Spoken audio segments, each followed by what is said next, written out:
Alors bonjour, merci d'être venu à cette conférence, ça me fait plaisir, il y a du monde, c'est très agréable. Alors je sais pas, peut-être tout le monde ne me connaît pas, je suis sur une chaîne qui s'appelle Bolchegeek, qui est une chaîne de pop culture et société, on va dire. C'est-à-dire qu'on aborde des sujets donc, de société, culturels, politiques, au travers de la pop culture, sur des thèmes très très variés. Et là, on nous a demandé, parce que alors, thématique un peu 50 ans de 68, de faire une conférence sur jeu et politique. Donc il n'y a pas un thème forcément évident, parce qu'effectivement, la politique dans les films, dans les séries, des choses comme ça, c'est plus évident que dans les jeux, et on prend ici les jeux au sens large. C'est-à-dire, je vais parler un petit peu de jeux, je vais avoir beaucoup d'exemples de jeux vidéo, je préviens, parce que c'est ce que je connais le mieux, mais on va aussi parler de jeux de société. Parce que c'est lié. Un petit mot aussi sur. C'est une conf qu'on devait faire à la base avec Vled Tapas du 7 Barré, qui n'a pas pu venir. Donc, du coup, on n'a pas préparé ensemble, mais je cite quand même parce qu'on avait quand même pas mal discuté des thèmes avant de se lancer là-dessus. Alors, première chose sur le mot politique. Là, j'ai mis une image de House of Cards. On ne va pas parler de politique uniquement au sens de parti, élection, gauche-droite, c'est pas ça le but, même si ça peut aussi en faire partie. Là, on va parler de politique au sens large, comme on va parler de jeu au sens large, c'est-à-dire tout ce qui relève de notre mode d'organisation en tant qu'être humain, comment on interagit avec les autres, quelles institutions on met en place, quel fonctionnement on met en place entre nous, tout ça c'est de la politique. Enfin, en tout cas, c'est du politique, par opposition éventuellement à la politique comme on peut l'entendre au sens partisan, électoral, ce genre de choses. Alors, pour commencer, je vais vous raconter une petite, c'est pas une anecdote d'ailleurs, c'est un fait historique. Tout le monde connaît le Monopoly. C'est un très grand classique du jeu de société. C'est encore extrêmement joué. C'est un carton de vente depuis des décennies et des décennies. Le Monopoly, je pense que tout le monde connaît. On sait à peu près voilà, comment ça se joue et puis ce que ça représente. C'est-à-dire que dans le Monopoly, on fait du capitalisme foncier. En fait, c'est vraiment l'icône du capitalisme foncier, au sens où vraiment on va s'enrichir en achetant des terrains, en leur faisant gagner de la valeur, etc. Et même le décorum du Monopoly, c'est de l'argent. Il y a le petit bonhomme avec son haut de forme et tout. C'est vraiment la caricature du capitalisme immobilier. Donc ça, c'est vraiment un truc qui va avec le jeu, qui est même un truc qui peut être un petit peu rigolo, parce qu'on joue vraiment le jeu justement de se comporter tel un grand propriétaire foncier, les uns contre les autres, en essayant de se faire le plus d'argent possible. Donc ça, là on voit tout de suite le côté un petit peu, enfin ce que ça peut représenter en termes de valeur, et des choses comme ça, même si ça peut être ironique, c'est pas parce qu'on joue au Monopoly qu'on cautionne quoi que ce soit, mais le jeu est énormément basé là-dessus. Et je vais vous raconter un truc que j'ai trouvé assez intéressant en me renseignant sur le Monopoly, c'est d'où ça vient. En fait, le Monopoly a été inspiré d'un jeu qui s'appelle The Landlord Game, donc le jeu du propriétaire terrien, on va dire, qui a été inventé par une certaine Elizabeth Maggie en 1904, donc qui précède l'invention du Monopoly, qui lui est inventé en 1935, mais qui est tiré de ça. C'est-à-dire que le créateur du Monopoly, Charles Darrow, c'est quelqu'un qui a joué à une version de ce jeu qui circulait et ça l'a inspiré pour faire le Monopoly. Le jeu n'était pas vraiment, n'était pas autant diffusé que maintenant l'est le Monopoly, et il a vendu ce concept à Hasbro. Mais c'est globalement la même chose. Et ce qui est intéressant avec le jeu d'Elizabeth Maggie, c'est que à l'inverse, alors c'est la même chose, c'est-à-dire que voilà, vous voyez les boulevards et tout machin, les trucs qu'il faut acheter. Mais Elizabeth Maggie, ce qu'elle voulait faire avec ce jeu, c'était montrer que les grands monopoles fonciers et la grande propriété foncière, c'était pas bien. C'est-à-dire que c'était vraiment un jeu pour montrer aux gens que ce fonctionnement allait à l'encontre des intérêts des locataires, des petites gens, etc. Et elle était même carrément dans une démarche de montrer les travaux économiques de quelqu'un qui s'appelle Henry George. Alors on ne va pas rentrer dans des historiques des idées politiques, mais Henry George, c'est un économiste américain. Excusez-moi. C'est un économiste américain je le définirais en ayant lu un petit peu ce qu'il faisait comme un socialiste à l'ancienne, mais pour le libre-échange très libéral. En tout cas, il avait une idée assez atypique, qui était qu'il pensait que les propriétés terriennes ne devaient pas exister. C'est-à-dire que la terre devait appartenir à tout le monde et que la propriété terrienne était un gros problème. Donc le Monopoly vient d'un jeu qui avait pour but d'expliquer que ce fonctionnement-là n'est pas bien. Et l'histoire est un petit peu triste, c'est que donc Elisabeth Maguy s'est fait un peu plagier son jeu qui était vendu à Hasbro. Et Hasbro a fait un truc assez drôle, c'est qu'ils se sont dit, bon, on va pas s'embêter à avoir des procès, on va racheter tous les jeux qui ressemblent plus ou moins au Monopoly pour pouvoir être tranquille. Et Elisabeth Maguy, qui, elle, n'avait en tête que de faire passer ces idées-là, a vendu la licence à Hasbro, qui devait du coup diffuser le jeu pour, je crois, c'était 500$, enfin, un truc vraiment ridicule, parce qu'elle se disait, moi je m'en fous, ce qui m'intéresse c'est que le jeu soit diffusé. Donc elle a vendu le Landlord Game à Hasbro, qui avait donc le Monopoly, le Landlord Game, sauf que le Landlord Game se vendait beaucoup moins, déjà, donc ça diffusait pas tant que ça.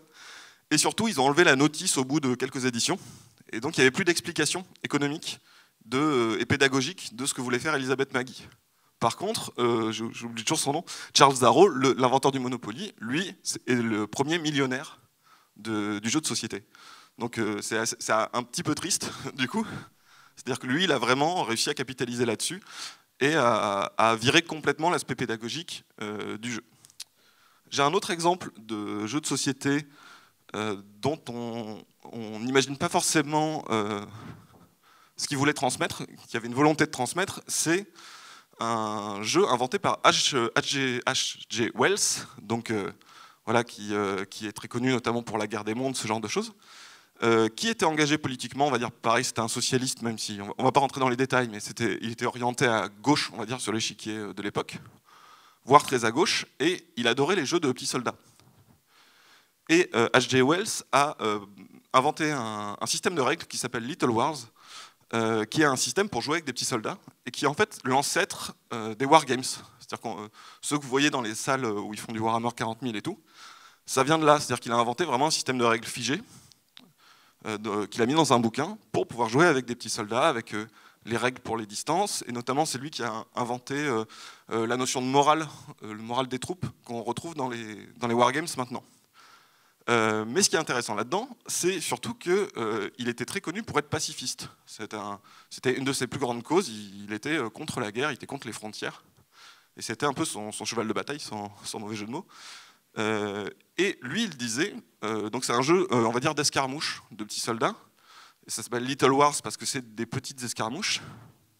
Et il disait, normalement, si vous jouez 4 fois à mon jeu, vous devrez comprendre qu'une grande guerre, ce serait un des pires trucs possibles pour l'humanité. Et il a dit ça quelques années avant la Première Guerre mondiale. Donc l'inventeur du Wargames, on va dire, c'est peut-être plus compliqué que ça, évidemment, la paternité des jeux modernes, mais la personne qui est considérée comme un des inventeurs du Wargames moderne était un pacifiste et pensait rendre les gens pacifistes avec son jeu de société. Donc ça, c'est des exemples on va dire, d'intentions politiques à faire passer par des systèmes de jeu. Je vais très vite fait vous montrer d'autres exemples de comment on peut utiliser le jeu de manière politique, mais qui ne sont pas exactement ce dont je veux parler maintenant. C'est juste pour en faire un petit tour, parce qu'en fait, le jeu peut être politique par beaucoup d'aspects. Ça, c'est des jeux de loi. Vous voyez, alors je ne sais pas si ça se voit très bien, ça c'est un jeu de loi de l'affaire Dreyfus. Ça, c'est un jeu de loi de la Première Guerre mondiale contre les Allemands. C'est le jeu du pas de loi des Boches, voilà. Et c'est un jeu anti-allemand, donc tous les trucs, c'est pour se moquer des Allemands et tout. Et ça, c'est politique, évidemment. C'est le but, il y a une intention derrière, politique, mais elle est uniquement dans le décorum, c'est-à-dire quand ça reste du jeu de loi, en fait. Le jeu de loi, il change pas du tout, c'est juste, on va mettre un habillage qui fait que ça va être orienté politiquement. Donc ça, l'habillage, c'est pas ce qui m'intéresse aujourd'hui, je le cite parce qu'effectivement, c'est une façon de politiser un jeu, mais c'est pas exactement ce qui m'intéresse aujourd'hui. Oui, alors évidemment, donc j'ai dit que je parlerais aussi de jeux vidéo. Dans le jeu vidéo, il y a énormément de débats politiques sur notamment les représentations dans les jeux vidéo, notamment les représentations des minorités, sur aussi est-ce que les jeux sont trop militaristes, on peut faire des jeux pacifistes, enfin, il y a de la politique dans les jeux, et il y a des débats autour de ça, tout simplement parce que les jeux, ça porte aussi des histoires, des messages, des représentations, donc forcément, il y a des débats là-dessus. Il y a même une frange de joueurs aussi qui conteste ça, qui dit il faut arrêter de mettre de la politique dans les jeux, il faut en mettre le moins possible, d'autres qui disent non, il faut faire des jeux qui représentent mieux ça, qui ont de meilleures valeurs, ce genre de choses. Comme c'est quelque chose de culturel, il y a évidemment des questions politiques qui se posent dedans. Mais c'est pas ça non plus dont je veux parler. Le jeu vidéo, c'est aussi, le jeu vidéo et le jeu de société aussi, même si je connais moins, c'est aussi une industrie, c'est une économie. Donc il y a des questions politiques qui sont liées au fonctionnement de la production des jeux. Là, je vous ai mis des bouts de enquêtes de Canard PC. Ils ont fait un truc avec Mediapart et je crois Le Monde, où ils font des enquêtes sur les conditions de travail dans le jeu vidéo. Et ça, évidemment, c'est politique. C'est comme les conflits sociaux n'importe où, en fait. Donc le jeu n'y échappe pas en tant qu'économie, en tant qu'industrie. Mais c'est pas non plus de ça dont je veux parler. Je vais faire ça beaucoup. Suivant, c'est... Ouais. Les jeux, que ce soit même un jeu de société, ça raconte toujours plus ou moins une histoire. Donc forcément, dans une histoire, il y a des valeurs, il y a un message éventuellement qui peut être plus ou moins volontaire. Voilà, là je vous ai mis par exemple plusieurs jeux assez guerriers, les jeux vidéo qu'on voit autour là. Par exemple, voilà, dans StarCraft, on joue des révolutionnaires, ce genre de choses. Ça véhicule certaines idées, voilà, il faut se rebeller, ce genre de choses. Mais ça, c'est comme un film en fait, c'est-à-dire comme un film, comme un bouquin. Ça raconte une histoire, donc l'histoire elle est porteuse de valeurs plus ou moins volontaires.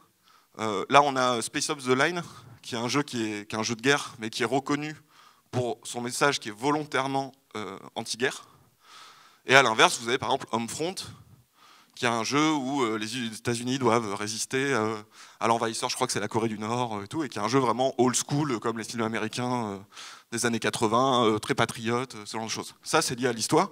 Je n'ai pas joué à ce jeu de société, mais j'étais tombé dessus en faisant des recherches dessus. Par exemple, c'est un jeu de société où, pareil, il y a, au niveau de ce qu'il raconte, il y a une satire politique. C'est un jeu qui s'appelle Trollland, où en fait, on joue des trolls, et en fait, il y a des humains qui viennent chez nous. Et les trolls, ils aiment pas trop les humains parce qu'ils sont pas comme eux, ils mangent pas des cadavres et ils sentent pas mauvais. Et du coup, apparemment, j'ai pas joué, hein, mais le but du jeu, c'est de les mettre dans des petites fourgonnettes pour les renvoyer chez eux. Et c'est évidemment un jeu qui est volontairement satirique des politiques d'immigration. Donc ça, voilà, l'histoire que raconte ce jeu-là, et un petit peu le gameplay aussi du coup, est une satire politique comme on pourrait en trouver dans des journaux et ce genre de choses. Mais c'est pas non plus de ça dont je veux parler. Et j'en viens à ce qui m'intéresse le plus, et qui je trouve très bien représenté par justement cette histoire de Landlord Game et de Little Wars, c'est que les auteurs de ces jeux pensaient qu'en jouant, on pouvait faire comprendre quelque chose. C'est-à-dire que c'est pas un habillage, c'est pas une histoire qui raconte, c'est le gameplay qui doit vous faire comprendre quelque chose de politique, à savoir le capitalisme foncier, ou la propriété foncière même plutôt, puisque c'est la problématique d'Elisabeth Maggie, ou le pacifisme de Wells.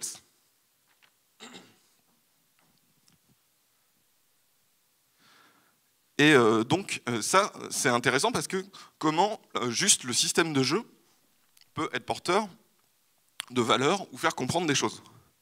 Comme on disait dans Kaamelott, l'important c'est les valeurs. Est-ce qu'ils avaient raison de penser ça ? Est-ce qu'un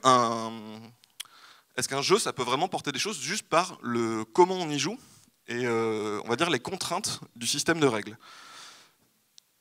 Une des grosses différences justement avec les films ou les livres ou n'importe quelle œuvre que vous allez voir qui peut être porteuse de valeurs, de représentation et de messages, c'est que vous êtes actif dans un jeu. Ce qui déjà de base change quelque chose au niveau de politique, c'est que quand vous êtes actif, vous n'êtes pas juste en train de recevoir un message ou de vous construire des représentations, vous avez une marge de manœuvre et vous êtes dans une... Si on considère que le jeu est politique, vous êtes dans une forme de pratique politique, qui fait que vous pouvez d'ailleurs, au sein d'un système de règles, avoir différentes pratiques chaque joueur ne joue pas de la même façon, chaque joueur n'utilise pas les règles de la même façon, donc il y a une très très grosse différence avec des œuvres, on va dire, où le spectateur est plus passif. En plus, bon, évidemment, le jeu, c'est un moment d'interaction sociale, et comme on reste sur une définition politique très large, si le politique, c'est justement les interactions sociales et le fonctionnement qu'on choisit pour fonctionner entre nous, eh ben, un jeu, quelque part, c'est ça, c'est-à-dire que c'est des interactions sociales. Évidemment, c'est plus compliqué pour un jeu vidéo solo, par exemple, mais pour les jeux de société, c'est très clair. Et c'est des interactions sociales qui sont calibrées par des règles qu'on a choisies, enfin qui sont celles du jeu, et qui vont faire qu'on va se comporter de façon très particulière quand on joue. Ça va nous contraindre dans vraiment un fonctionnement tous ensemble qui est établi par le système de règles. Et souvent, bon, c'est un jeu, donc le truc c'est que dans un jeu, souvent, ce qui va nous inciter à nous comporter de telle ou telle manière, c'est le fait de vouloir gagner, ou en tout cas d'atteindre l'objectif du jeu. Donc ça, à part pour les gens qui jouent sans essayer de gagner, qui est quelque chose qui personnellement m'énerve, parce que je ne comprends pas le principe de jouer sans essayer d'atteindre l'objectif du jeu, mais normalement c'est ça qui va vous contraindre à faire des stratégies gagnantes, à essayer de gagner, ou au moins d'atteindre l'objectif. Ça peut être en commun, il y a des jeux où c'est coopératif. Si on prend un exemple comme le loup-garou. Sur le loup-garou, c'est très criant parce que c'est vraiment un jeu de pure interaction sociale. Et dans le loup-garou, vous allez avoir des débats. Tout le monde a déjà joué au loup-garou, enfin, je pense que vous voyez à peu près comment ça marche. C'est-à-dire qu'il c'est vraiment, il y a juste des cartes et il n'y a pas de jet de dés, il n'y a pas d'action autre que débattre, voter, avoir des interactions, parce qu'il y a aussi des histoires de la nuit, il y a certains personnages qui peuvent faire certaines actions. Et donc il y a des stratégies et il y a des conflits d'intérêts. Le loup-garou, c'est un jeu de conflits d'intérêts, comme la politique en fait. Comme la politique qu'on voit tous les jours. En fait, au loup-garou, c'est vraiment très évident, parce que vous allez avoir plusieurs camps qui ont des intérêts différents. Les loups-garous doivent tuer les villageois, et les villageois doivent trouver qui sont les loups-garous. Et quand vous êtes loup-garou, justement, vous devez défendre votre intérêt, c'est-à-dire de ne pas mourir, mais en essayant d'expliquer aux autres, parce qu'on ne sait pas que vous êtes un loup-garou, et vous ne devez pas le révéler, sinon vous allez être tué, en essayant d'expliquer aux autres que oui, non, vous devriez voter contre lui, sans dire je suis un loup-garou et je défends mes intérêts. Vous devez faire semblant et dire non, non, ça serait mieux pour le collectif que vous fassiez ça, alors que c'est faux, puisqu'en fait vous faites ça pour vous, vous faites ça pour le camp des loups-garous. Ça, c'est un truc très politique de faire ça. On peut considérer que les lobbyistes font un petit peu ça, c'est-à-dire qu'ils doivent aller expliquer non, non, ça serait mieux de faire ça, et les politiciens font ça aussi. Ils doivent toujours expliquer que c'est pour l'intérêt général. Un politicien ne va jamais dire je vais faire passer une loi parce que ça arrange 12 mecs que j'aime bien. On ne dit jamais ça. En politique, il faut toujours dire non, non, mais ça va arranger 12 mecs que j'aime bien, mais c'est dans l'intérêt général. Et le loup-garou, c'est un fonctionnement qui est très très proche de ça, où il faut avoir des majorités, et ça favorise ce genre de comportement. C'est-à-dire au loup-garou, si vous êtes un loup-garou et que vous voulez gagner, vous ne pouvez pas dire bonjour, je suis un loup-garou. Enfin, vous pouvez, vous avez très bien le droit de dire je suis un loup-garou, et vous grillez, mais vous allez perdre. Donc vous n'allez pas le faire. Vous allez avoir le type de comportement que je viens de décrire. Dans les jeux vidéo, il y a aussi un truc qui, si vous avez déjà joué à des jeux vidéo déjà de manière générale, et à différents types de jeux vidéo, vous vous rendrez compte que les interactions sont très dépendantes de quel type de système on a, et pas juste de on s'est mis d'accord pour faire ça. C'est-à-dire que si vous voulez gagner, encore une fois, on va vous demander d'avoir ça va favoriser certains comportements. Si vous jouez à un jeu solo, vous n'avez pas le même comportement que si vous jouez à un jeu multijoueur. Pareil, si vous êtes dans un jeu coopératif, vous n'êtes pas sur le même fonctionnement avec les autres joueurs que dans un jeu d'affrontement. Parce que le but n'est pas du tout le même. Et si vous jouez à un jeu coopératif et que vous la jouez trop individuel, en général, vous allez perdre. Dans un jeu d'affrontement, si vous êtes trop sympa avec l'autre, ben vous allez perdre. Donc le jeu va vous inciter à ne pas faire ça. Pareil, il y a aussi des jeux d'affrontement, mais en équipe, c'est-à-dire il y a une partie coopérative et une partie d'affrontement. Par exemple, les MOBA, c'est typique de ça. Et je ne sais pas si vous avez déjà joué genre, à League of Legends ou des trucs comme ça. mais qui sont des jeux donc, où c'est équipe contre équipe, et où il y a des rôles. Et il y a un truc qui est intéressant, enfin, pour illustrer en fait, ce que je veux dire par là, c'est que, par exemple, dans League of Legends et dans d'autres MOBA, vous allez avoir un rôle qui va être celui du support. Le support, c'est un personnage qui, éventuellement, va essayer de défendre des personnages qui, eux, sont très forts, lui, l'est beaucoup moins. En tout cas, enfin, il est moins brut, il a moins de valeur brute, on va dire. Mais son rôle, ça va être de protéger, de défendre, quitte à mourir lui-même, d'autres personnages. Pourquoi on fait ça dans League of Legends?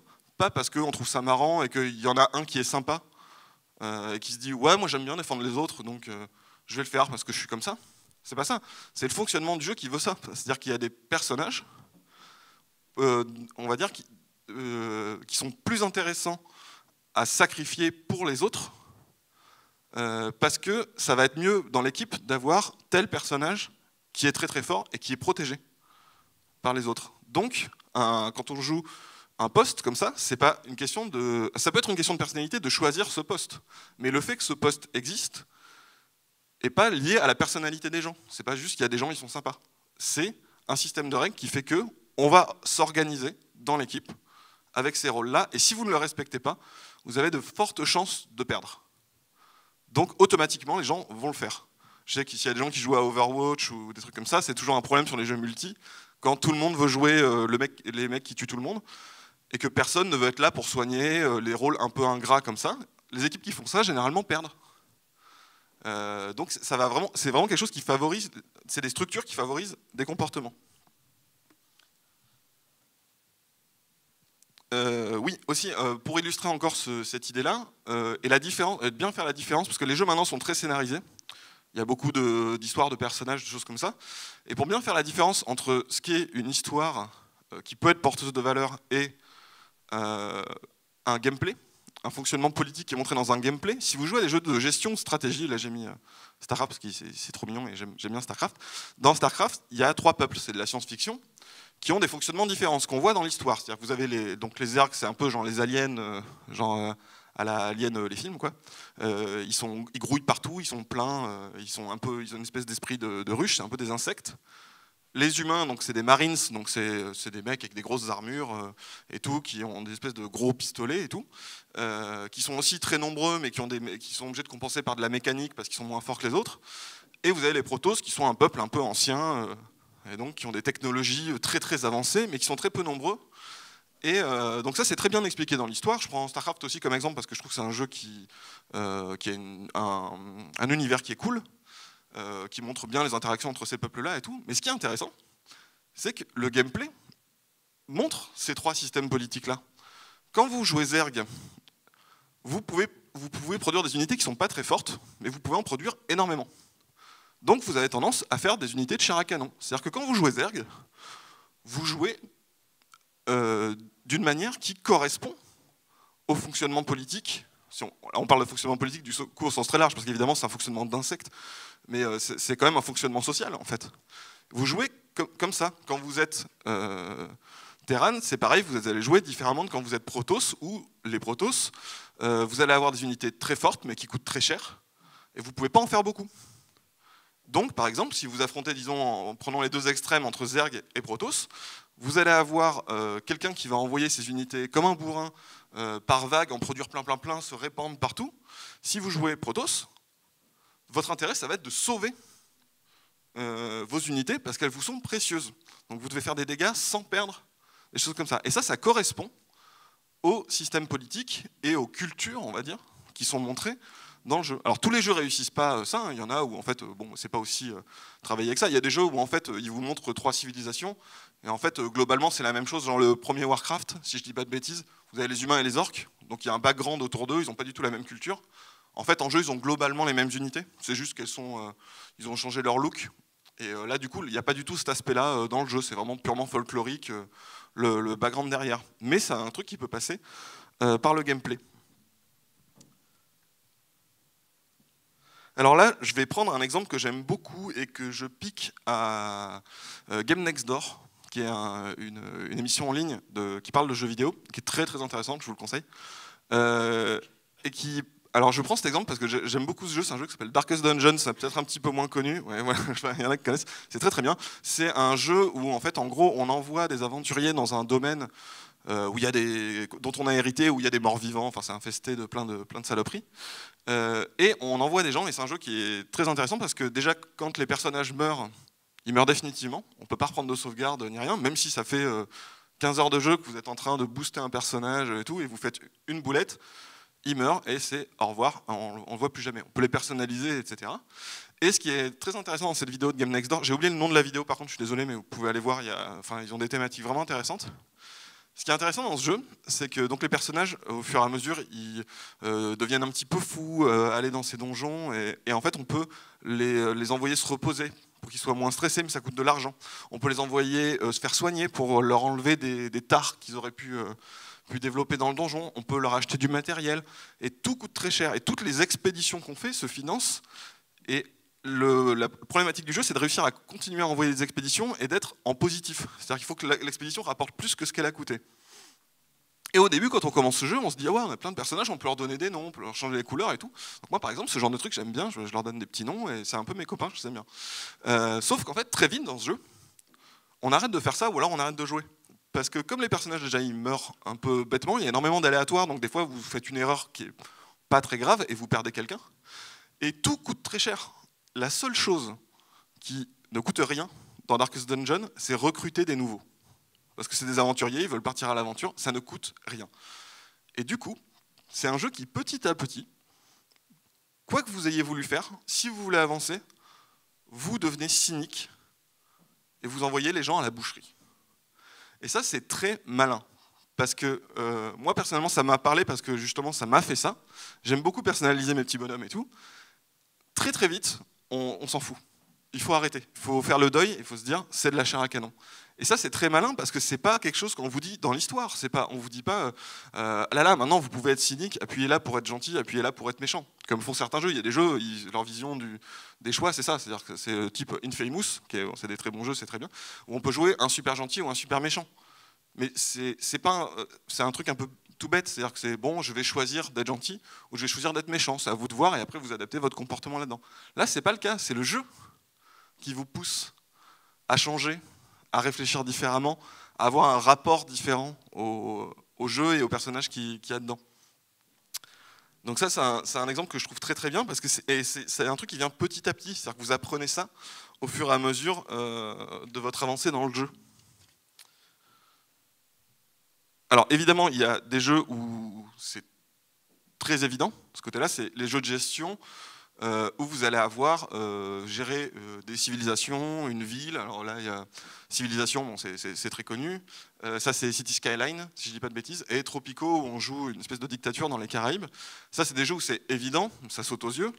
Vous pouvez jouer de manière différente.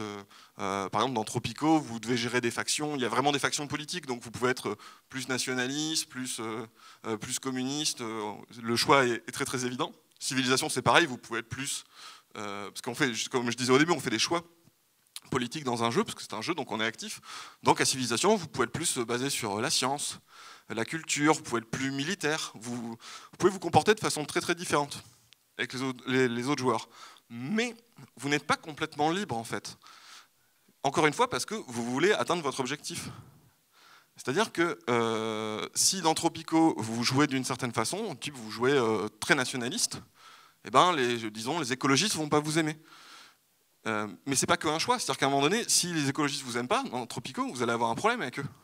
Et pour avancer dans le jeu, il faudra peut-être leur faire des concessions, ou leur casser la gueule, ou vous ne pouvez pas juste décider sans conséquence de ce que vous allez faire. Et selon le jeu, ce n'est pas les mêmes valeurs qui sont mises en avant. C'est-à-dire que dans Civilisation, moi je me souviens de Civilisation 2, c'est un truc tout bête, mais quand vous avancez économiquement, c'est un jeu de développement en fait. Civilisation, votre intérêt c'est toujours de vous développer pour gagner la partie. Dans Civilisation 2, je ne sais plus trop comment c'est maintenant, par exemple, le capitalisme en tant que système économique, c'est un progrès, quoi qu'il arrive en fait. C'est un truc que vous allez développer parce que c'est bien. Alors, évidemment, dans un débat politique, c'est quelque chose on peut très bien dire, bah non, le capitalisme, c'est pas le meilleur truc. Ou alors peut-être qu'il faudrait un truc au-delà. Ou alors c'est pas bien du tout. Ou il y a peut-être même des gens qui pensent que c'était mieux à l'ère féodale. Hein. Sur un débat politique, tout est possible. Mais dans Civilization, c'est pas vraiment le cas. Dans Civilization 2, en tout cas, c'est si vous voulez progresser, vous avez quand même plutôt intérêt à développer le capitalisme. C'est un jeu qui considère que c'est plutôt une avancée, ce qui se débat, mais le jeu, lui, n'en débat pas. C'est-à-dire que ça va être votre avantage de faire ça. Dans Civilization, vous devez dominer le monde. C'est un truc tout bête, mais on ne peut pas finir une partie en disant juste j'ai développé ma civilisation, on est des gens très modestes, on ne veut pas conquérir le monde. Vous faites pas ça, ça n'existe pas dans Civilisation. Alors dans la vraie vie, vous pouvez très bien vous dire c'est viable quoi, de laisser les autres et de pas essayer de les dominer. Donc il y a toujours un petit truc selon comment est fait le jeu. Tout va pas être considéré de la même manière et pareil, c'est porteur de valeur. Je sais plus où j'en suis dans mes slides. Ah oui, si. Alors, là, je vous ai mis pareil plusieurs jeux en exemple. Vous avez alors Papers, Please. Je pense que beaucoup de gens connaissent. Pour ceux qui connaissent pas, c'est un jeu. Alors, je le connais très mal. Je le lis tout de suite, mais bon, j'ai lu dessus. C'est un jeu où, en gros, on est un poste frontière et on doit contrôler les gens. C'est une ambiance un peu Europe de l'Est, glauque. Très très bureaucratique et en fait on doit tamponner si les gens ils peuvent rentrer ou pas en vérifiant s'ils ont des bons papiers. On peut être plus ou moins indulgent. This War of Mine et Frostpunk, c'est deux jeux d'une même boîte, c'est une boîte polonaise qui s'appelle 11 Bits je crois. Il y en a un où on joue des civils pendant une guerre civile, enfin pendant une guerre, oui c'est une guerre civile, mais on joue pas de soldats, on joue vraiment les gens qui doivent survivre. Dans le truc, c'est une espèce de jeu de gestion de survivants. Et Frostpunk, c'est le dernier qu'ils ont sorti, c'est trop bien. J'ai mis au dernier moment parce que je suis à fond dessus en ce moment, mais c'est très intéressant. C'est un jeu d'apocalypse où en gros on doit faire survivre une city. Faut construire une cité, c'est un genre de SimCity, mais apocalyptique en fait. Où on a quelques survivants. Pourquoi je mets ces jeux ensemble? Parce que justement, c'est des jeux où, contrairement à beaucoup de jeux à choix, type Mass Effect, pour ceux qu'on fait, où en fait, ce qui est très intéressant dans ces jeux-là, c'est que là encore, c'est pas un choix qu'on vous dit un peu dans le vide. Dans Mass Effect, on va vous donner des choix. Et en réalité, ils n'ont pas vraiment de conséquences dans le gameplay. Ils ont une conséquence dans l'histoire. Et en fait, très bien, Mass Effect, c'est très intéressant parce que ça vous met des dilemmes moraux. Donc c'est vous, en tant que personne, vous vous dites moi je trouve que c'est plus juste de faire ça. Mais en gros, le jeu vous contraint pas. C'est-à-dire que c'est vraiment oui, non, quoi. C'est cocher la case. C'est comme si est-ce que vous êtes pour ci, est-ce que vous êtes contre ça. C'est tout. Il n'y a pas de conséquences. Ce qui est intéressant dans ces jeux-là, c'est que Papers, Please, par exemple, vous pouvez très bien vous dire mais moi, je pense qu'il faut être gentil avec les gens et qu'il faut les laisser rentrer. Et ils sont dans la misère et tout. Vous pouvez très bien vous dire ça en Papers, Please. Sauf que le principe du jeu, c'est que vous avez un loyer à payer, vous avez une hiérarchie au-dessus de vous, vous avez une famille, il y a des factures. Et si vous faites ça, en fait, vous allez perdre. Pareil, si vous êtes un total enfoiré, ça ne marchera pas non plus. C'est-à-dire que vous pouvez très bien dire je laisse rentrer les gens parce que je suis un mec sympa, mais à ce moment-là, il faudra assumer. C'est-à-dire comment vous allez avoir l'argent, ça va être très compliqué. Dans This War of Mine, les civils, donc ils peuvent faire plein de choses. Il faut se construire une petite maison, etc. Et souvent, vous allez être mis face à des choix. Par exemple, vous allez avoir des enfants qui viennent... En plus, il faut imaginer l'ambiance pour ceux qui ne connaissent pas, mais c'est en noir et blanc, c'est super, c'est vraiment sinistre, quoi. Et il y a des petits enfants qui viennent de la maison d'à côté, qui disent « Notre maman, elle est malade, est-ce que vous avez des médicaments ?» Ils ne vous donnent rien en échange. Ils auraient très bien pu faire un truc du style « Oui, parce que je suis gentil et que je pense que la maman des petits-enfants, il ne faut pas qu'elle meure. » Ou dire « Ah non, j'ai envie de jouer un salaud et je vais pas leur donner, et je vais leur mettre un coup de pied et leur piquer ce qu'ils ont sur eux. » Mais c'est pas comme ça que le jeu marche. C'est-à-dire que déjà, il faut que vous ayez des médicaments à ce moment-là. Si vous en avez pas, vous dites « Non, désolé les enfants. » Peut-être vous en avez, mais peut-être que vous avez des gens qui sont malades. Donc comment vous faites? C'est-à-dire que si vous leur donnez les médicaments et qu'après vous avez quelqu'un qui meurt chez vous, déjà vous êtes triste, mais en plus vous vous foutez dans la merde, au niveau vous allez avoir peut-être un game over, parce que les gens vont pas être bien. Et il y a un point, comment dire, c'est pas juste dans les choix qu'on fait, c'est aussi comme je disais sur Civilization, qu'est-ce qui est considéré par le jeu, qu'est-ce qui est dans le gameplay. Et ça, c'est très très fort en l'impact que ça peut avoir sur votre comportement. Par exemple, et ça c'est marrant parce que c'est le même truc que fait Wells dans Little Wars, c'est que Wells a mis dans son système de guerre une histoire de morale des soldats. Et ça change tout. Quand vous jouez à StarCraft, vos soldats, vous leur dites allez à 2 contre 400 là et mourir, et ils y vont. Et ils y vont même pas plus lentement, quoi. Ils y vont, quoi. C'est juste, il n'y a pas de problème avec ça. Dans This War of Mine, il y a une gestion de morale.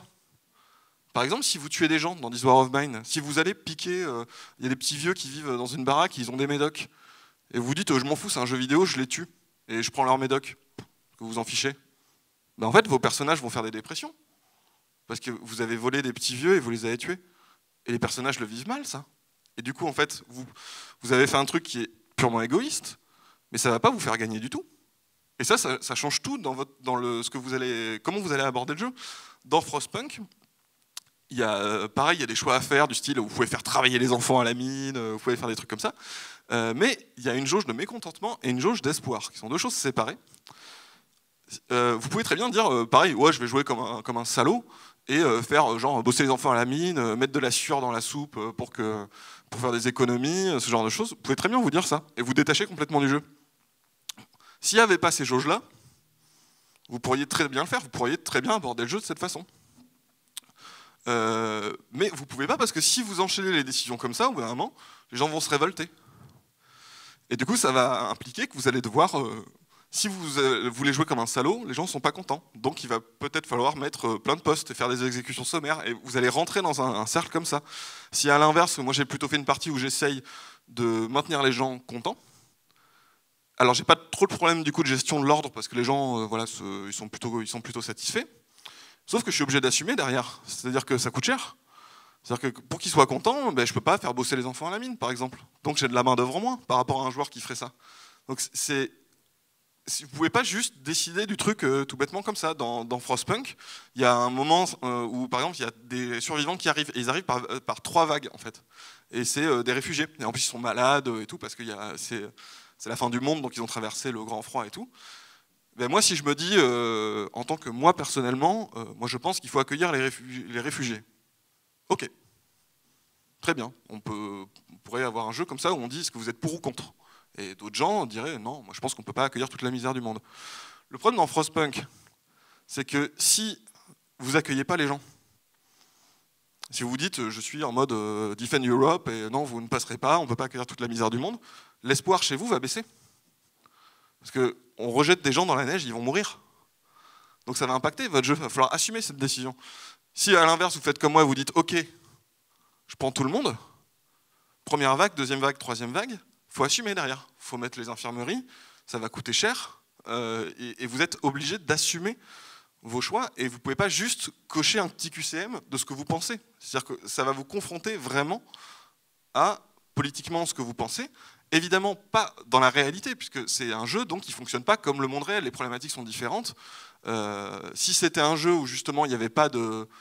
si vous faites un jeu où il n'y a pas de système de morale ou d'espoir, ça change la donne, vous n'allez pas assumer de la même façon. Donc ça va orienter un peu les comportements que le jeu va considérer comme gagnants ou pas. Mais dans tous les cas, ça va quand même vous confronter à... il va y avoir une contradiction entre le jeu et vos valeurs personnelles. C'est-à-dire qu'il va falloir les faire coller. Et on peut très bien l'assumer. Et je trouve Frostpunk et This War of Mine sont... alors, je n'ai pas beaucoup joué à Papers, Please, mais il paraît que c'est excellent. Ce qui est bien, c'est que vous pouvez quand même faire ces choix-là, et le jeu vous permet de les assurer. Juste, par contre, il va falloir transpirer un petit peu, et ça ne va pas être simple. Et ça, je trouve que c'est vraiment agréable, parce que ça vous demande un peu d'assumer ce que vous pensez, et de voir si vous êtes prêt à faire les efforts pour assumer ces trucs-là, où vous vous dites « ouais, non, c'est bon, je m'en fous ». Bon, j'avais d'autres exemples de jeux qui font ça, Gods Will Be Watching, qui est super bien aussi, Banner Saga, qui est très très bien aussi, où les choix ont vraiment un impact dans le jeu, et du coup vous payez énormément le coût de vos décisions, et ça, je trouve que c'est très politique, justement. Enfin, c'est un très bon exercice de politique. Bon, très vite, parce que ça, en fait, c'est évident, et sur des jeux, comme là, j'avais pris des jeux sinistres un peu avant, les jeux de vie quotidienne. C'est très important dans ces jeux-là, ce que ça montre de la société, parce que c'est de la vie quotidienne, c'est le boulot, les amours, la famille, ce genre de choses. Et ça, comment dire, on le voit tout de suite, le lien avec notre quotidien à nous. Et juste un truc tout bête, là je vous mets ces 3 exemples-là. Bon, Destin, moi je me souviens de la pub, j'ai jamais joué. La Bonne Paye, malheureusement, j'ai déjà joué, c'est quand même un jeu où il faut payer ses factures, Enfin, c'est le truc, le jeu le moins sexy du monde quand même. Et les Sims, il y a un petit peu de ça, même si bon, c'est beaucoup plus sympa les Sims, mais c'est juste tu vas faire ta vie quotidienne. Dans ces jeux-là, en fait, l'objectif c'est de monter c'est de faire une ascension sociale et d'avoir de l'argent pour augmenter sa maison, etc. C'est pas anodin. C'est-à-dire que dans les Sims, vous pouvez pas vous dire bah, je vais aller dans une ZAD. Ça n'existe pas. Vous pouvez pas vous dire genre bah, j'ai un petit job et je fais des trucs à côté et ça me va. Vous faites pas ça dans les Sims. Vous essayez de gravir les échelons. C'est évident là les valeurs que ça peut véhiculer. Et je dis pas, attention, je dis pas les gens qui font ça font des jeux en disant il faut que les gens ils ont envie de réussir, machin truc, et qu'ils montent dans la hiérarchie, etc. C'est pas forcément volontaire. C'est un truc qui paraît évident quand vous faites un jeu. Vous vous dites ah c'est un jeu où il faut travailler. Donc comment on progresse dans le jeu comme ça? Ben, le truc logique, c'est faut progresser dans la hiérarchie sociale. Mais il y a des gens qui ont d'autres valeurs que ça. Et elles ne sont pas représentées dans ces jeux-là. On pourrait imaginer d'autres jeux de vie quotidienne où l'objectif n'est pas de monter dans la hiérarchie sociale, de faire sa petite famille et de faire une belle maison avec plein d'électroménagers.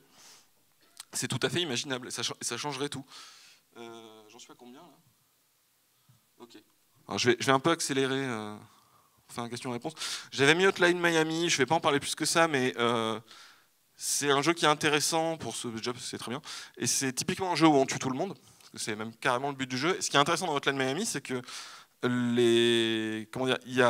un peu l'inverse, c'est-à-dire que le jeu vous invite à tuer tout le monde, mais il vous présente ça d'une façon qui fait que vous questionnez pourquoi vous faites ça. Et ça c'est intéressant parce que justement c'est pas vraiment le système de règles qui fait ça, enfin le gameplay du jeu, parce que le gameplay c'est vraiment tuer tout le monde en faisant du score. Ce qui est marrant c'est qu'il vous pousse à avoir un comportement horrible. C'est vraiment, en fait on fait du score en tuant plein de gens le plus vite possible, c'est vraiment débile. C'est super cool comme jeu. Mais il vous pousse à faire ça par le gameplay, mais de l'autre côté, il vous dit pourquoi tu fais ça? Pourquoi tu aimes bien tuer les gens, etc. Et c'est très malin, ça, comme façon de faire. C'est un peu fourbe, mais voilà. Ah oui, là, je voulais raconter juste un petit exemple. Juste pour vous donner une idée de la liberté aussi qu'on peut avoir dans un jeu et comment nos valeurs peuvent arriver dedans. J'ai pris ça parce que c'est un exemple perso et ça m'avait fait rire. Parce que sur Fable 3, je trouvais le jeu extrêmement ennuyeux. Et dans Fable 3, il y a un despote qui est votre frère, je crois. Et il faut le faire tomber, donc on organise une révolution.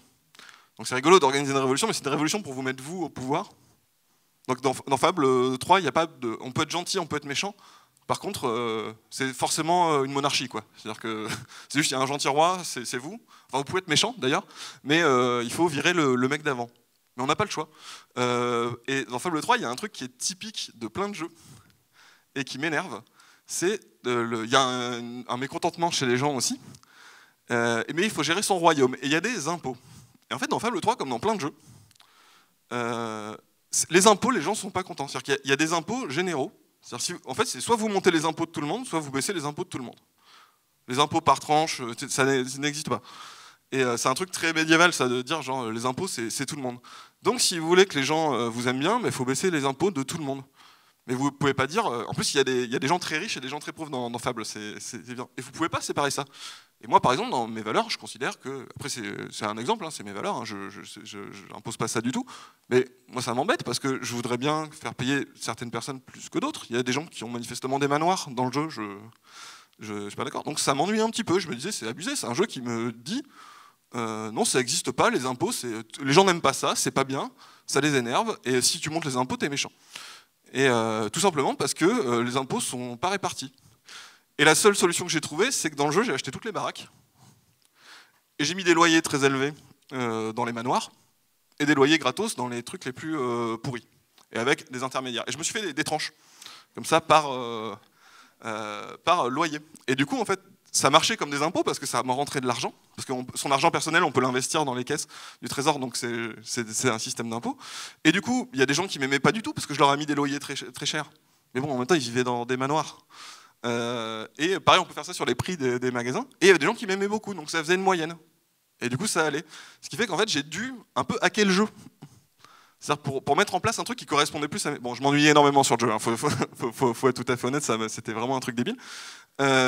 Mais on peut des fois contourner le système de règles pour le faire coller à ces valeurs. Et ça, en fait, si vous réfléchissez, vous faites ça hyper souvent sur plein de jeux. C'est pas forcément des valeurs, là je prends un exemple vraiment très économie politique, donc il est évident, mais ça peut être des valeurs morales, etc. Vous pouvez faire ça vous faites ça souvent sur plein de jeux. Détourner le truc, ou pas voir le truc de la bonne façon, et surtout quand vous jouez à des jeux de société avec vos potes, ça existe aussi. On a toujours des gens qui ont des comportements un petit peu détournés sur les jeux de société, parce qu'ils n'ont pas envie de faire perdre un tel, parce qu'ils trouvent que c'est abusé de jouer comme ça, ou que le jeu est débile et ils vont faire de l'anti-jeu, etc. Et ça, c'est lié aux valeurs. Et là, je me fais un tout petit peu d'auto-promo, et on va arrêter là. Je fais des streams de temps en temps. Alors, il faut me suivre sur les réseaux sociaux, sinon vous ne savez pas quand c'est, parce que je ne suis pas quelqu'un de très régulier. Et c'est un truc que je trouve bien avec les jeux vidéo. On fait un truc qui s'appelle Banner Saga du Peuple. Et c'est juste un stream où on joue à Banner Saga, qui est un tactical RPG qui est super bien, qui est très beau, et où il y a beaucoup de choix à faire. Et en fait, le principe, c'est que sur le live, en fait, toutes les décisions sont prises par le chat. On fait des petits sondages, et les gens peuvent argumenter. Alors souvent, ils n'argumentent pas beaucoup. Et on essaie de les pousser à plus argumenter, mais souvent ils votent juste, comme en vrai, ils vont juste mettre leur bulletin dans l'urne et ils n'argumentent pas. Mais du coup, c'est un des exercices assez marrants. Donc voilà, si vous suivez un petit peu la chaîne ou des trucs comme ça, sachez qu'on fait ça et qu'on rigole beaucoup, et que c'est une utilisation un petit peu de mettre un peu de vie démocratique dans un jeu qui a un système de règles justement qui le permet, puisqu'après, quand on a fait un choix tous ensemble avec le chat, bon, c'est la majorité évidemment qui décide, après il faut l'assumer. Et c'est rigolo parce que du coup on l'assume collectivement, comme dans la vraie vie, et c'est un truc que j'ai découvert un petit peu comme une pratique détournée de jeux vidéo qui peut être assez intéressante. Voilà. Je vous remercie, on va peut-être faire des questions publiques.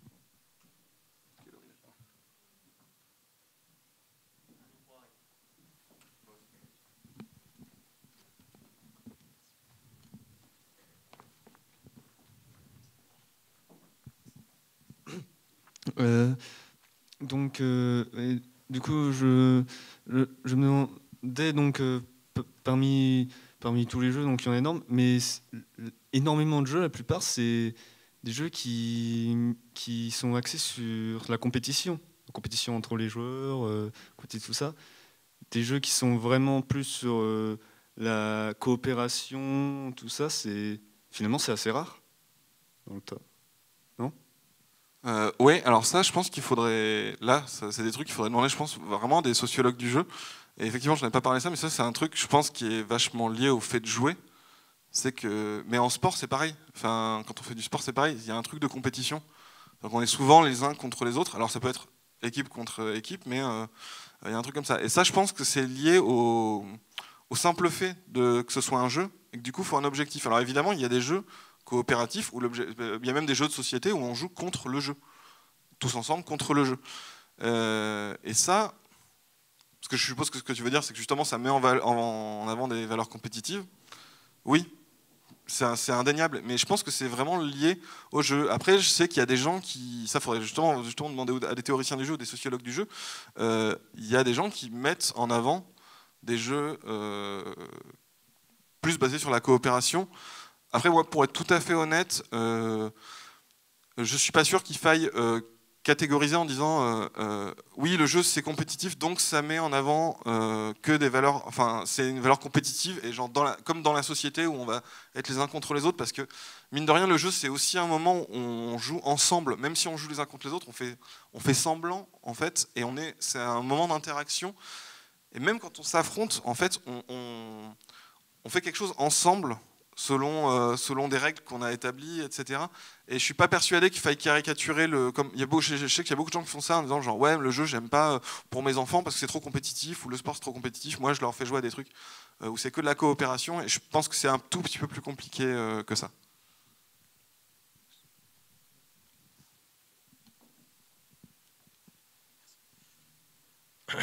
Déjà, merci pour ces quelques mots, Bolchevique. En fait, je voudrais juste rebondir sur ton exemple de Civilization 2, parce que j'y ai joué aussi, même s'il est assez vieux maintenant.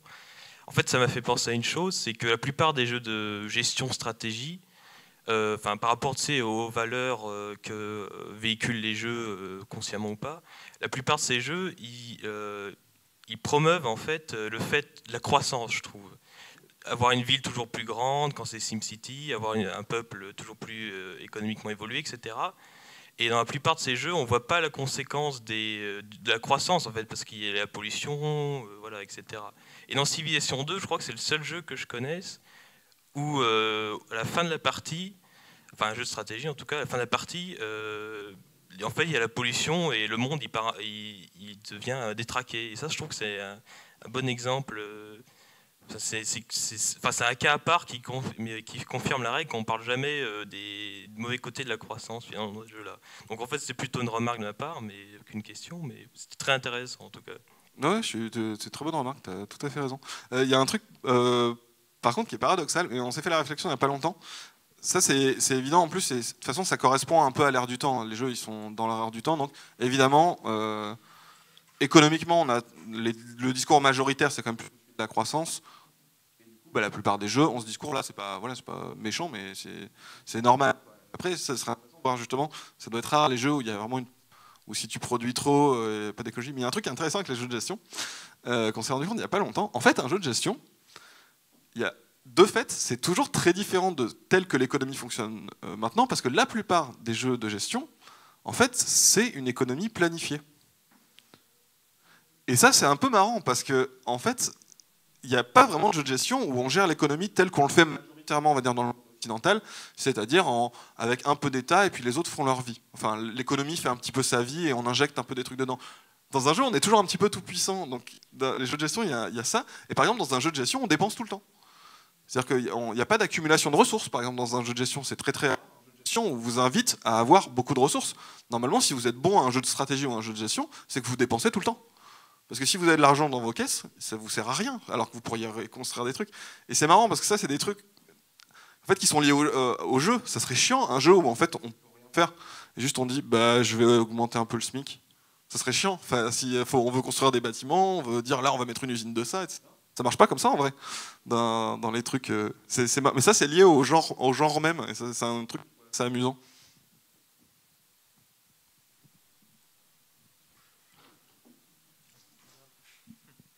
Alors moi, ce serait pareil. Donc ce serait pareil, plus une remarque qu'une question. C'est pour les Sims, pour les jeux les Sims. Alors je ne les ai pas joué à tous, mais en ayant joué pas mal aux 2 et aux 3, même si je dirais même si le mécanisme reste quand même dans l'incitatif à l'ascension sociale. Par rapport à d'autres jeux, je vais dire, on n'est pas non plus obligé. En fait, moi, j'ai joué pas mal de fois, surtout aux 3 avec des professions indépendantes. Et en fait, souvent, ils ne gagnent pas beaucoup d'argent. En fait, on peut rester un personnage assez modeste et on s'amuse quand même à jouer avec. Donc le gameplay a quand même tendance à citer à l'ascension sociale parce qu'on a plus d'argent, on peut construire une grosse maison avec plein de meubles, etc. Mais on n'est pas obligé, c'est la remarque que je voulais faire. Ouais, très bonne remarque. Je connais pas assez bien les Sims, je pense pour ça. Pour le peu que j'y ai joué, j'avais cette impression-là, mais du coup, merci pour cette remarque. Moi, ce que je voulais dire, c'est en gros, vis-à-vis des règles, ce que tu définissais au début, c'est que finalement, c'est les règles qui décidaient. J'ai l'impression que quand une règle est fixe, enfin, la façon de gagner, il n'y en a qu'une. C'est là où finalement on n'a pas le choix, finalement on doit agir de cette manière-là. Et c'est là où, enfin, dans les premiers exemples que tu donnais, donc les wargames et landscape games, je ne sais plus comment ils s'appelaient, là finalement les règles sont simples, et elles sont précises et c'est comme ça du coup qu'il faut faire. Et c'est là où il y a un message finalement derrière, alors que sur un jeu où il y aurait beaucoup de manières de gagner différentes, on offre entre guillemets la possibilité de penser différemment, enfin de gagner différemment, du coup de penser différemment aussi. C'est finalement les règles qui définissent le message. Enfin. Oui, tu as raison de dire que, justement, Civilisation, y a plusieurs façons de gagner, mais c'est vraiment, c'est compris dans le jeu, c'est-à-dire que c'est marqué. Je ne sais plus où c'en est maintenant, combien il y a de victoires possibles, et il y a quand même un choix, quoi. Enfin, on n'est pas obligé de tout militariser, on n'est pas obligé on peut gagner par la science, on peut gagner par une victoire diplomatique. Donc effectivement, le jeu, il y a plusieurs stratégies gagnantes et ça donne évidemment plus de choix. Oui. Une dernière question. Choisis. Bon allez, on prend les deux. Bonjour. Bonjour. Déjà, merci pour l'exposé, il était plutôt intéressant. Moi, je vais avoir une question. Je trouve que tu as beaucoup montrer le côté qu'il peut y avoir pédagogique dans les jeux, tout ce qu'on peut apprendre, tout ce qui peut amener à la réflexion. Mais à un moment, tu dis, c'est politique parce que c'est actif, on est actif dans le jeu, justement. Et effectivement, on est actif, on est en mouvement parce qu'on fait le jeu, on est actif intellectuellement parce qu'on va réfléchir. Et il y a un moment où tu as dit que tu étais acteur en faisant du hacking, en détournant les règles. Et là, en détournant les règles, je trouve que c'est le moment où tu décides que les règles du jeu, elles ne te conviennent pas, et que tu vas toi-même poser tes règles. Donc je trouve que tu as bien exposé le côté pédagogique, le côté où on va faire jouer l'intellect, où on va apprendre des choses par rapport au jeu, mais le seul moment où on est vraiment acteur politique parce qu'on fait des choix et qu'on construit des choses, c'est quand même le moment où on fait du hacking, quand il y a une règle. Tu es obligé de t'y plier, mais tu n'es pas forcément en accord avec la règle, c'est pas toi qui l'as posée, c'est pas toi qui l'as construit. Et les jeux vidéo surtout, même si aujourd'hui avec le mode c'est quelque chose qui est possible, avec les jeux de société c'est plus simple aussi de détourner les règles parce qu'avec les gens avec qui tu vas jouer, tu vas pouvoir décider toi-même de détourner ou pas la règle qui a été posée. Mais je me demande si c'est pas surtout là, c'est le moment où tu refuses la règle ou que tu décides collectivement de l'accepter, le moment où tu fais du hacking ou que tu construis quelque chose en plus du jeu, que tu es réellement dans une démarche politique. Je me demande si c'est pas plutôt ça et que du coup tout le reste, tout ce que tu as expliqué, c'est plutôt expliquer le côté pédagogique qu'il y a au niveau du jeu et que c'est le moment où on se détourne du jeu et qu'on le crée nous-mêmes, qu'on est vraiment acteur de ce jeu-là en tant que pas participant ou actif intellectuellement, mais acteur de la construction du jeu, qu'on est vraiment dans une démarche politique. Oui, tu as raison, parce que c'est c'est pas une forme supérieure, mais c'est un autre niveau effectivement, de détourner les règles. Après, je pense, en fait, tu entends ça vachement au sens de... c'est hyper démocratique, en fait, d'un côté, de se dire ouais, je suis vraiment libre, et ce qui me permet d'être libre, c'est de casser les règles. Faut pas oublier que fonctionner dans un système qui a été communément admis, alors on peut trouver que les règles sont pas bonnes et justement vouloir en sortir, mais c'est aussi politique de fonctionner dans ce système. La politique, c'est pas forcément la transgression. Mais je suis d'accord avec toi, évidemment, le truc le plus subversif, c'est évidemment de refuser le système de règles. Mais ça reste quand même politique de fonctionner à l'intérieur, comment on fonctionne à l'intérieur du cadre. Enfin, c'est pas que de la pédagogie, c'est aussi un comportement politique. Dans Landlords et Little Wars, il y a une notice qui explicite les intentions de l'auteur. C'est quelque chose que j'aime bien parce que ça permet justement de mesurer en fait l'adéquation ou le décalage qu'il peut y avoir entre les intentions de l'auteur et ce que les règles amènent à faire, ce qu'elles encouragent comme comportement en jeu. Je connais pas d'exemple, enfin j'ai pas d'exemple de jeux, d'autres jeux en fait qui contiennent comme ça une notice explicite. Je voulais savoir si vous en connaissez. Alors je m'adresse à tout le monde ici. Je pense particulièrement des jeux de plateau parce que je fais peu de jeux vidéo. Mais des exemples? Ça se fait plus peut-être. En jeu de plateau, honnêtement, je n'ai pas les connaissances. Jeux vidéo, c'est différent parce que c'est une industrie qui est un peu plus grosse. Mais souvent, quand il y a des jeux comme Papers, Please, en fait, maintenant on est à l'ère d'Internet, donc il n'y a plus de notices et de trucs comme ça. Et en fait, Papers, Please, les intentions du studio sont connues parce qu'on les voit un peu dans le jeu. Il y a des interviews, il y a des trucs comme ça. C'est pareil pour 11-bit, quand ils font leurs trucs sur la guerre ou les trucs comme ça. On le sait aussi. Donc ce problème est réglé. Par contre, en jeu de plateau, ouais, je serais curieux de savoir s'il y a. Après, par exemple, là, j'ai pas été voir, mais je sais qu'il y avait des jeux sur l'écologie. Là, on est dehors, donc je pense que ça doit quand même se faire. C'est pas si compliqué de ça, de se dire je vais avoir une démarche et je veux dire ma démarche, c'est ça, quoi.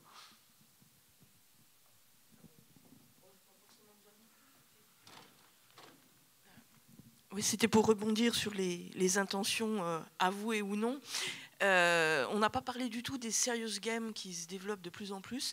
On sait que quand il y a un serious game qui est créé, il y a vraiment un objectif et une intention derrière pour faire bouger des comportements au niveau de l'entreprise, en tout cas pour les jeux qui sont utilisés dans les séminaires de cadre, ce genre de choses. Donc là, il y a vraiment un objectif managérial et qui n'est pas et délibérément pas mentionné en amont.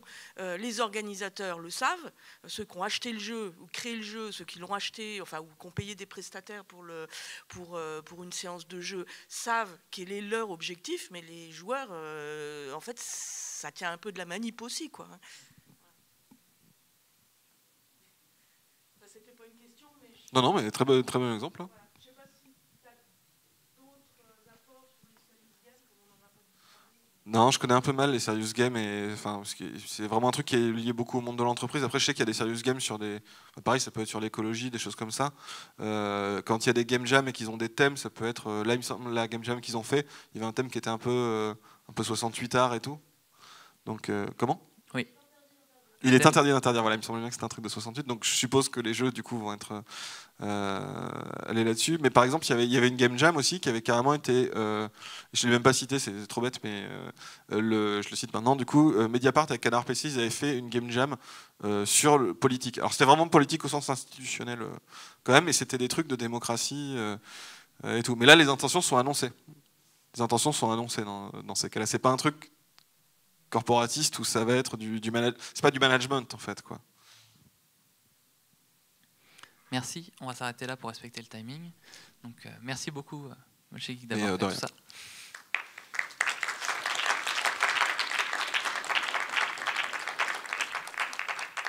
Et donc après, ça n'empêche pas de continuer à discuter, mais moins avec le micro et plus en direct. Je vais juste aller fumer une cigarette dehors, donc je serai dehors, si vous voulez discuter.